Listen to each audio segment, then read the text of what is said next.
death row chain that Suge gave to me. Right. That I threw in the crowd. The Game, Suge Knight, and Wack 100 have always put on for the West Coast. Wack and Suge worked together during the Death Row era, and now Wack manages the Game. But after Wack and Suge started sending shots back and forth, the Game hopped into the beef and the situation's getting crazy. So today we're breaking down why Game is going after his own manager and one of the scariest dudes in rap history. Let's get right into it. The Game came up in Compton and started repping the city block power rules even though both of his parents were Crips. Back in the day, Game was gangbanging full time and wasn't thinking about rapping at all. But after he got shot and almost died in 2001, he started studying rap and decided to hop in the booth. He dropped a mixtape the next year and signed a deal with a small independent label, and Game was already building momentum in the industry. According to rumors, Diddy was about to sign the Game to Bad Boy Records, but then Dr. Dre discovered him and signed him to his Aftermath Entertainment label in 2003.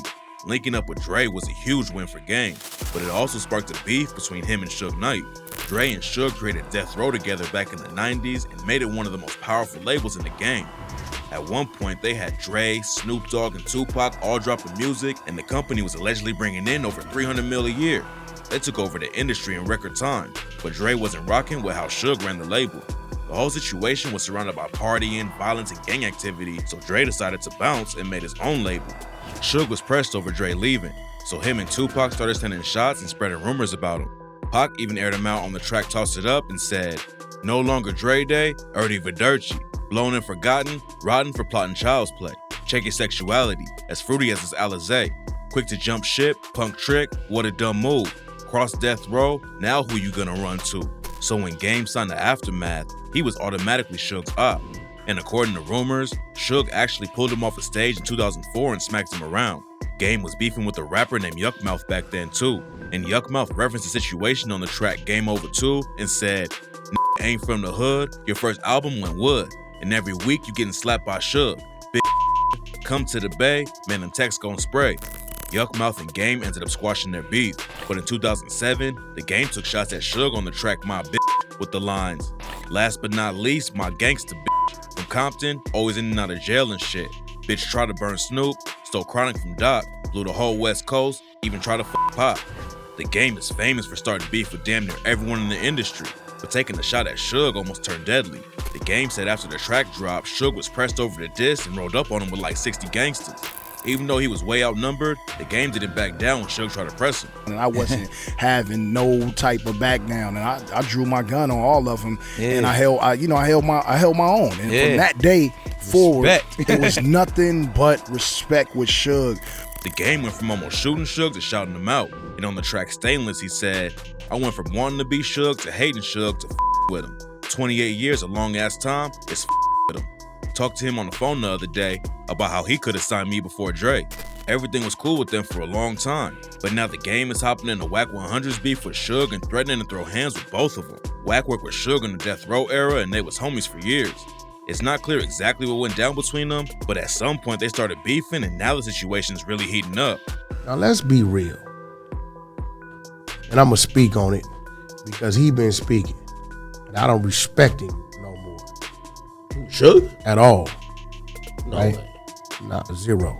And for me to hear recordings of this man saying I'm the reason why he got 28 years, like I'm the motherfucker that was driving the truck, is crazy.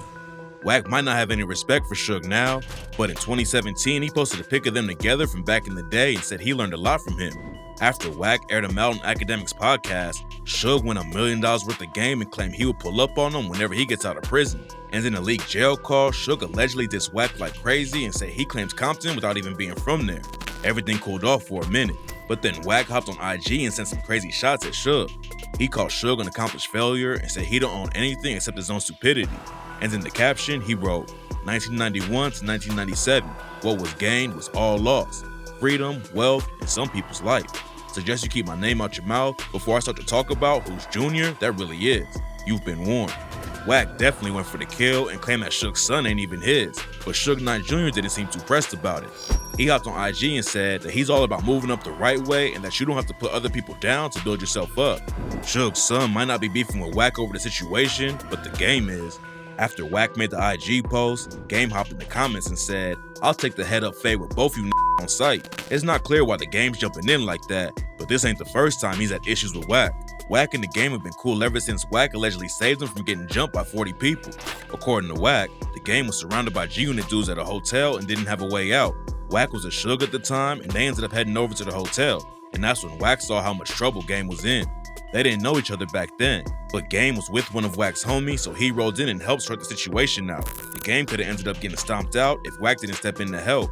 And when they ran into each other a few weeks later in the studio, Game allegedly gave him all the cash he had on him, plus a free feature for one of Wack's artists. Wack might have saved him back in the day, but that don't mean they always on the same side.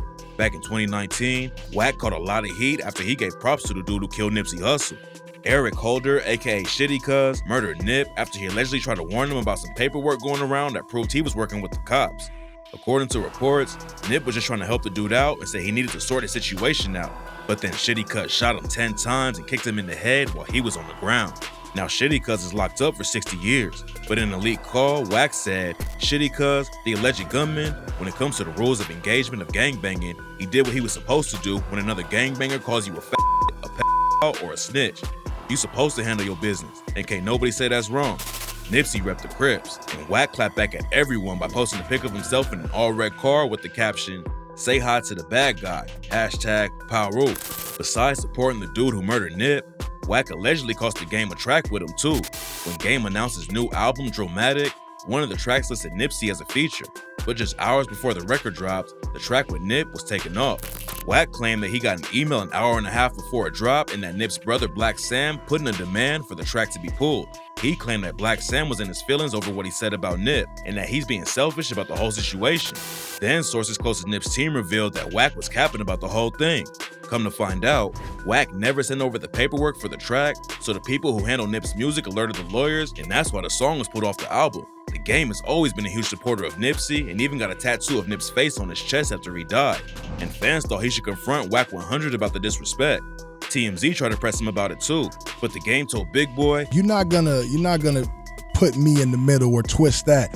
What Wack says or what he wants to say is really his own opinion. Obviously are two different people, right. Two different opinions. It was a pretty mature response to the situation, so this new beef with Suge and Wack don't make any sense. If Game is cool with Wack disrespecting his real homie, then why is he trying to run the fade with him over Suge? Right now, nobody knows what's going on behind the scenes, but tap in for updates because it might get wild between these three.